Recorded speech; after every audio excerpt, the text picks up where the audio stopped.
നോക്കൂ, രശ്മി എന്ന് പറയുന്ന ഒരു സാമൂഹിക പ്രവർത്തക, നമ്മുടെ ഈ കേരളത്തിൽ നിന്നുള്ള ഒരു സാമൂഹിക പ്രവർത്തക, അവർ ഗസയിലെ ജനങ്ങൾക്ക് ഭക്ഷണവും വെള്ളവും എത്തിച്ചു കൊടുക്കുകയാണ്. ഈ വാർത്ത അവരുടെ ഇൻസ്റ്റഗ്രാം പേജിലൊക്കെ നോക്കിയാൽ കാണാം. അവർ നിരന്തരമായി ഗസയിലെ ജനങ്ങൾക്ക് സഹായം എത്തിക്കുന്നതും അവർക്ക് നന്ദി പറയുന്നതുമായുള്ള ഓരോ വീഡിയോകളൊക്കെ അവരുടെ ഇൻസ്റ്റഗ്രാം പേജിലൊക്കെ കാണാൻ കഴിയും.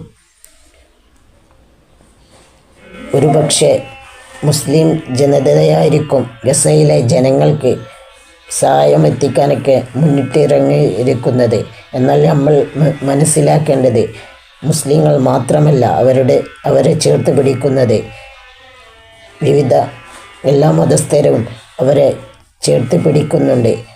ഗസയിൽ നിന്നും സൗത്ത് ഗസയിലേക്ക് പലായനം ചെയ്യുന്ന 250ഓളം കുടുംബങ്ങൾക്ക് 3000 ബാരൽ ലിറ്റർ വെള്ളം എത്തിച്ചു കൊടുത്തിരിക്കുകയാണ് നമ്മുടെ കേരളത്തിൽ നിന്നുള്ള രശ്മി എന്ന് പറയുന്ന ഈ സാമൂഹിക പ്രവർത്തക. ആ വീഡിയോ നമുക്കൊന്ന് കണ്ടു നോക്കിയാലോ.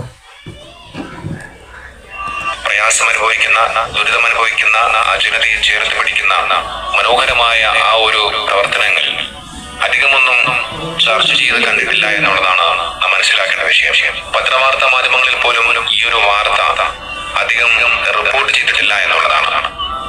നമുക്കെല്ലാവർക്കും അറിയാം, ഫലസ്തീൻ ജനതയെ ഒരുപാട് ആളുകൾ, ലോകത്തിന്റെ വിവിധ ഭാഗങ്ങളിൽ നിന്നുള്ള ഒരുപാട് ആളുകൾ സഹായിക്കുന്നുണ്ട്. സാധാരണയായി മുസ്ലിം വിഭാഗത്തിൽപ്പെട്ട ആളുകളാണ് ഇത്തരത്തിലുള്ള ഈ ഗസയിലെ ജനങ്ങൾക്ക് സഹായം എത്തിക്കുന്ന ദൗത്യവുമായി രംഗത്ത് വരാറുള്ളത്. എന്നാൽ ഇവിടെ നാം മനസ്സിലാക്കേണ്ട വിഷയം എന്ന് പറഞ്ഞു കഴിഞ്ഞാൽ, മുസ്ലിം സമുദായത്തിൽപ്പെട്ടവർ മാത്രമല്ല, എല്ലാ മതവിഭാഗത്തിൽപ്പെട്ട ആളുകളും ആ ജനതയെ ചേർത്ത് പിടിക്കുന്നുണ്ട് എന്നുള്ളതാണ്. അവർ അവരുടെ മതം നോക്കിയല്ല അവരെ സഹായിക്കുന്നത്, നേരെ മറിച്ച് മനുഷ്യത്വം കൊണ്ടാണ്. മനുഷ്യത്വമുള്ളത് കൊണ്ടാണ് ഇത്തരത്തിൽ അവർ സഹായിക്കാനായി മുന്നിട്ടിറങ്ങുന്നത്. അതിപ്പോൾ ഭക്ഷണമായിട്ടും സാമ്പത്തികമായിട്ടും വെള്ളമായിട്ടും ഒക്കെ അത്തരത്തിൽ പല രീതിയിൽ പല ആളുകളും സഹായിക്കാറുണ്ട്. നമുക്കറിയാം, ഈ കഴിഞ്ഞ കുറെ ദിവസങ്ങളിലായി വളരെയധികം സങ്കടപ്പെടുത്തുന്ന ഓരോ വാർത്തകളാണ് ഗസയിൽ നിന്ന് നമുക്ക് കേൾക്കാൻ കഴിയുന്നത്. നിരന്തരമായി കൊണ്ട് വലിയ രീതിയിലുള്ള ആക്രമണങ്ങൾ ഇസ്രായേൽ അവിടെ ഗസയിൽ നടത്തിക്കൊണ്ടേയിരിക്കുന്നു. വളരെയധികം സങ്കടകരമായ ഓരോ വാർത്തകളാണ് പുറത്തു വന്നുകൊണ്ടിരിക്കുന്നത്. അവസാനം കിട്ടിയതെല്ലാം നുള്ളിപ്പെറുക്കിയെടുത്ത് എങ്ങനെയെങ്കിലും ജീവിക്കാൻ വേണ്ടി ആ ജനത അവിടെ നിന്നും പാലായനം ചെയ്തു പോകുന്ന ഒരു കാഴ്ച നമ്മെ എല്ലാവരെയും വളരെയധികം സങ്കടപ്പെടുത്തുന്ന കാഴ്ചകളാണ്. അത്തരത്തിൽ ഇങ്ങനെ പാലായനം ചെയ്തുകൊണ്ടിരിക്കുന്ന സമയത്ത് മലയാളിയായിട്ടുള്ള രശ്മി എന്ന് പറയുന്ന പെൺകുട്ടി നിന്നും അവർക്ക് കുടിക്കാൻ കുടിവെള്ളം ലഭിച്ചതായി അവർ പറഞ്ഞു വെക്കുന്നുണ്ട്. ഗാസയിൽ നിന്നും സൗത്ത് ഗസയിലേക്ക് പാലായനം ചെയ്യുന്ന 250 കുടുംബങ്ങൾക്ക് 3000 ലിറ്റർ അടങ്ങിയ പ്രൈവറ്റ് വാട്ടർ ടാങ്കാണ് കേരളത്തിലെ സാമൂഹിക പ്രവർത്തകയായ രശ്മിയും അതോടൊപ്പം രശ്മിയുടെ കൂടെയുള്ള സഹപ്രവർത്തകരും കൂടി അവിടെ എത്തിച്ചു നൽകിയത്. തീർച്ചയായിട്ടും ഇത്തരമൊരു മനോഹരമായ ഒരു പ്രവർത്തനം ചെയ്ത, ഒരു ദൗത്യം ചെയ്ത രശ്മി എന്ന് പറയുന്ന പെൺകുട്ടിക്കും ആ സാമൂഹിക പ്രവർത്തകയ്ക്കും അവരുടെ കൂടെയുള്ള സഹപ്രവർത്തകർക്കും 1000 അഭിനന്ദനങ്ങൾ. അവരുടെ ആ ഒരു പ്രവർത്തനം അഭിനന്ദനാർഹം തന്നെയാണ്, തീർച്ചയായും പ്രശംസിക്കപ്പെടേണ്ടത് തന്നെയാണ്. നമുക്കറിയാം, ഗസയിലെ ജനത അവർ നന്ദിയുള്ളവരാണ്.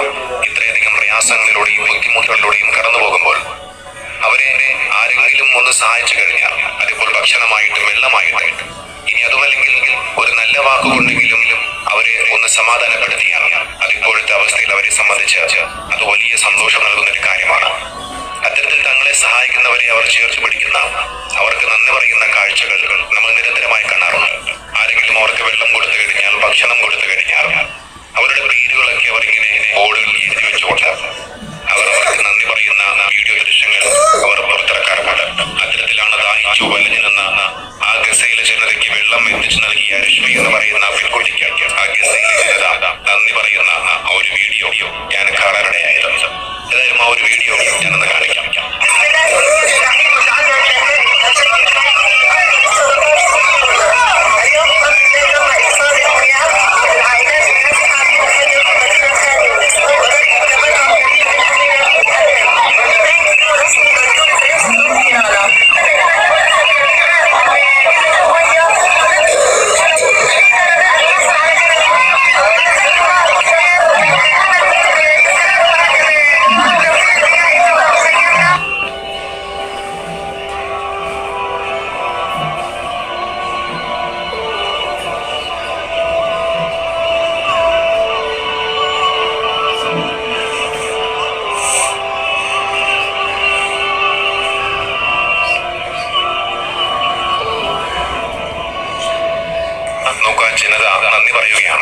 രശ്മിക്കും അതോടൊപ്പം കേരളത്തിനും നോക്കിയില്ലെങ്കിൽ ലോകം മുഴുവനും എല്ലാവരും ഗസയെ ചേർത്ത് പിടിക്കുകയാണ്.